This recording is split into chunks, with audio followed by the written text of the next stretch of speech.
C'est à la santé. La santé prime sur toute une chose. Quand on est en bonne santé, il n'y a pas de richesse plus que ça.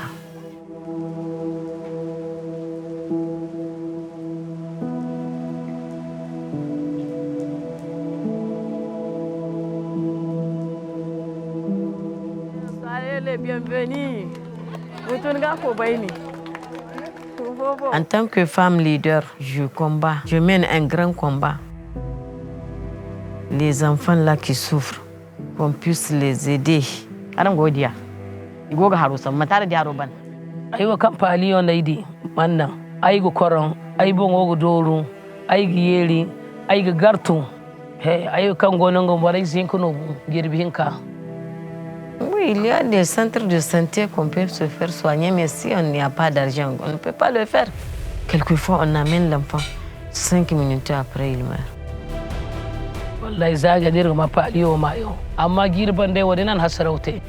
Le Fonds mondial nous a aidés, nous amenant des moustiquaires, des comprimés contre le palu pour les enfants de 3 mois à 5 ans.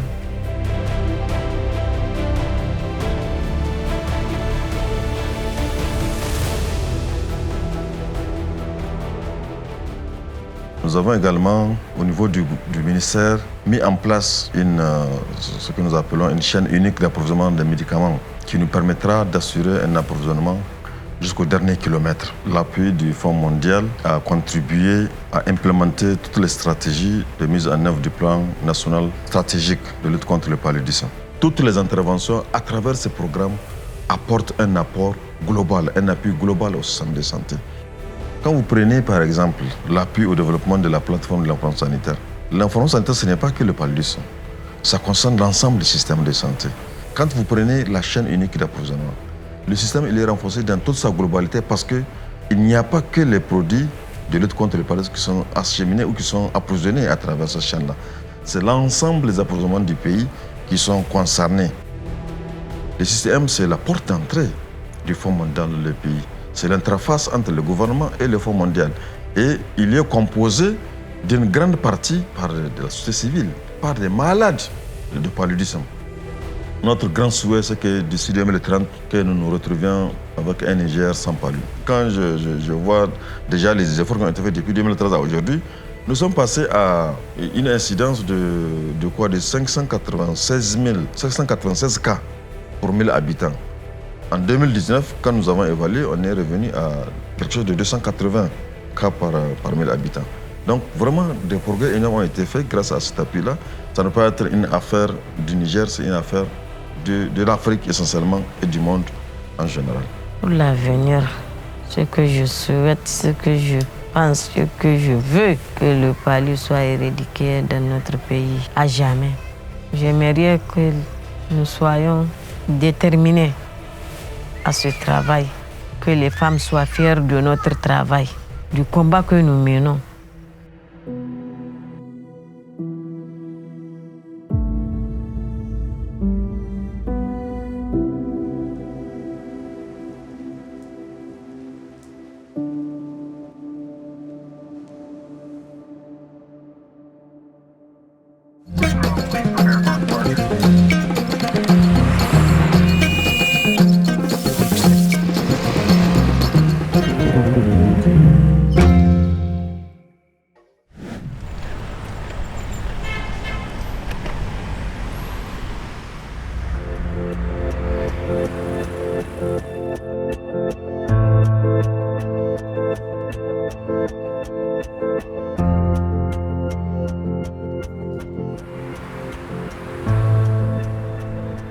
Rumah Sakit Persahabatan di Jakarta ini adalah merupakan rumah sakit pusat rujukan untuk penyakit respirasi yang nasional ya.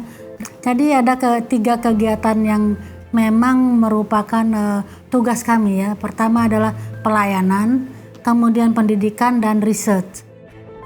Obatnya banyak, pengobatannya lama, efek sampingnya banyak. Saya merasakan efek obat yang sangat berat.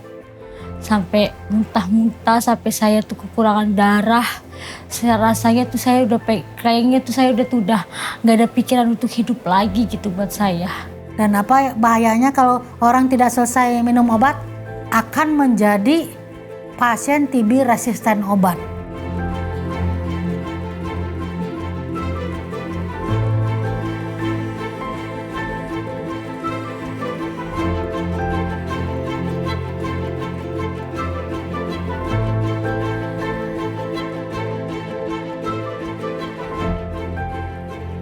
Tuberculosis is the disease that can be cured as long as we got the treatment, as long as we are detect at the earlier stage of tuberculosis, as long as the community is supporting the patient, not create stigma and discrimination.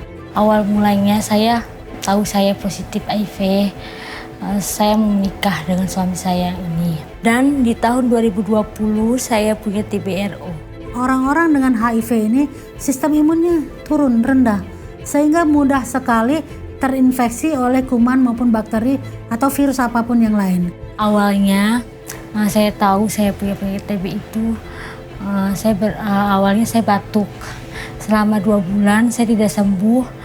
Nah, lalu saya mengajak suami saya untuk berobat ke puskesmas yang merasakan masalahnya, seperti takut menularkan ke orang lain.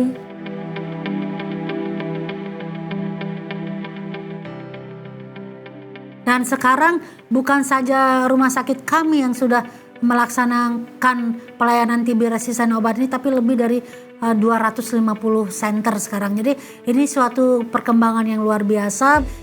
So I think this is where mostly Global Fund is really supporting us in terms of how to expand the TB MDR treatment, increase capacity of human resource because providing the TB MDR is not easy. Pada saat kita akan membuka pelayanan TB resisten obat itu, banyak dari kami yang disupport untuk training ke luar negeri. Bukan saja dokter-dokter loh yang di training, perawat juga, kemudian juga petugas laboratorium. Mereka juga mendapatkan training dan itu biayanya saya kira cukup mahal, tapi itu ditanggung oleh Global Fund. Global Fund itu membantu kita untuk infrastruktur, terutama untuk diagnosis. Karena kita punya gene expert, kemudian kita juga punya MJIT. Supportnya bukan saja dengan bentuk alat, tapi juga sampai ke maintenance mereka bantu.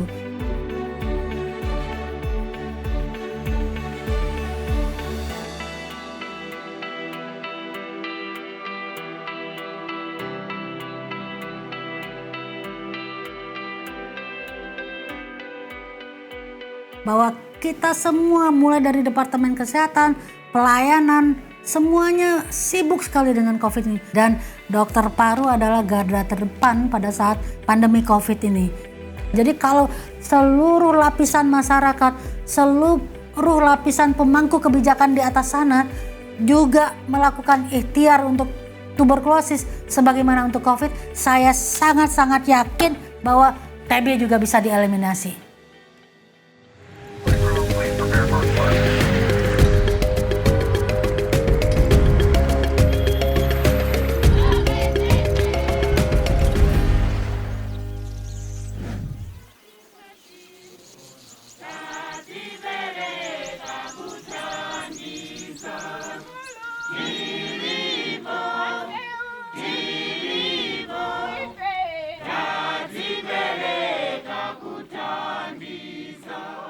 The main aim for Malawi is to ensure that the new HIV infections are completely eliminated.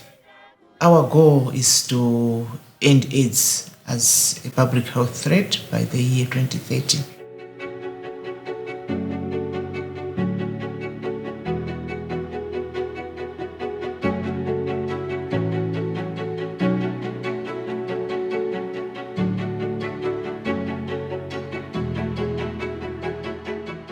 HIV does not describe who I am, but what I do every day to support my fellow young people living with HIV really describes who I am. I work as an HIV/AIDS testing and counseling counselor. I support young people living with HIV to make sure that they adhere well to their ART treatment and also they are living positively with HIV. When one is tested for HIV and is HIV positive, there is hope for the future because we'll be initiated on ART for life. One of my successes was a story of a woman who came to start antenatal. This woman was HIV positive, but she refused to start ARVs because she was afraid of being chased away from her home by her husband. I had to give her counseling. So when she went home, she was able to convince her husband to come to the facility for HIV testing. And she also started receiving the ARVs with the support from the husband.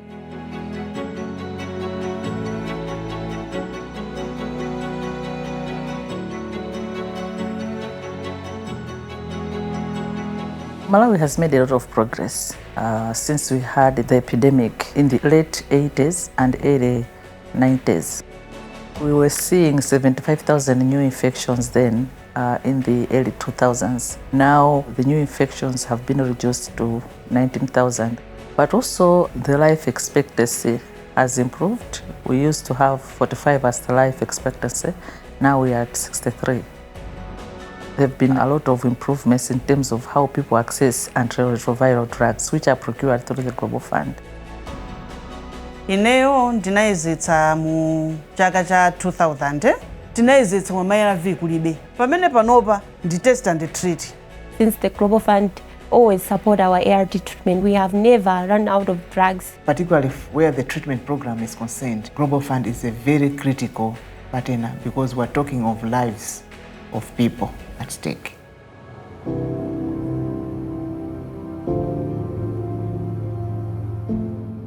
Our population is accessing HIV prevention services. What is more significant is that now pregnant and breastfeeding women can no longer transmit the virus to their children. So we are seeing more children born free of HIVs. These better health outcomes are not just coming from the medicines that patients are receiving.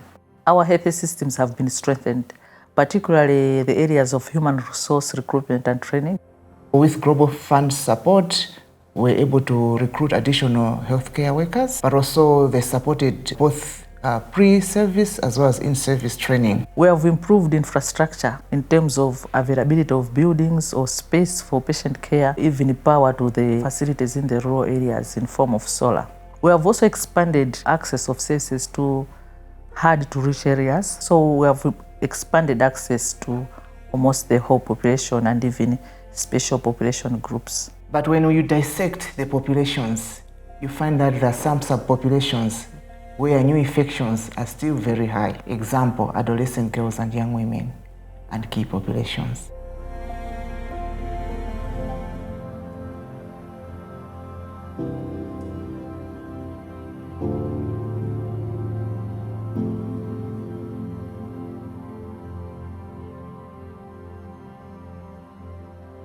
Kumabenga kandi mono tikwaza tukozi kuchitika kumale kuno zinali zovuta koma zinatengera kulimba mtima kuti ndi afotokozera zinzanga kuti bwanji titambitsa chinthu ngati ichi koma timafuna kuti sex worker adzigwira ntchito yake ali ndi moyo wathanzi ndi timapatsa ma services amene aja HIV, STI, kafuna family planning. The main governance structure for Global Fund is the country mechanism, the Malawi Global Fund Coordinating Committee. In this committee, we have representation from the civil society, both international NGOs, local NGOs, representation from the key populations. The MGFCC has got an oversight committee that provides an oversight to the implementation, but also monitor implementation of the activities that are supported by the Global Fund. With the coming in of COVID, that has derailed the progress that countries would have made because we are also seeing more resources going to COVID. We want our fellow policymakers from other countries to continue lobbying for resources so that we can eliminate HIV, but also at the same time continue fighting the COVID pandemic. If there was no Global Fund, it could be chaos in Malawi.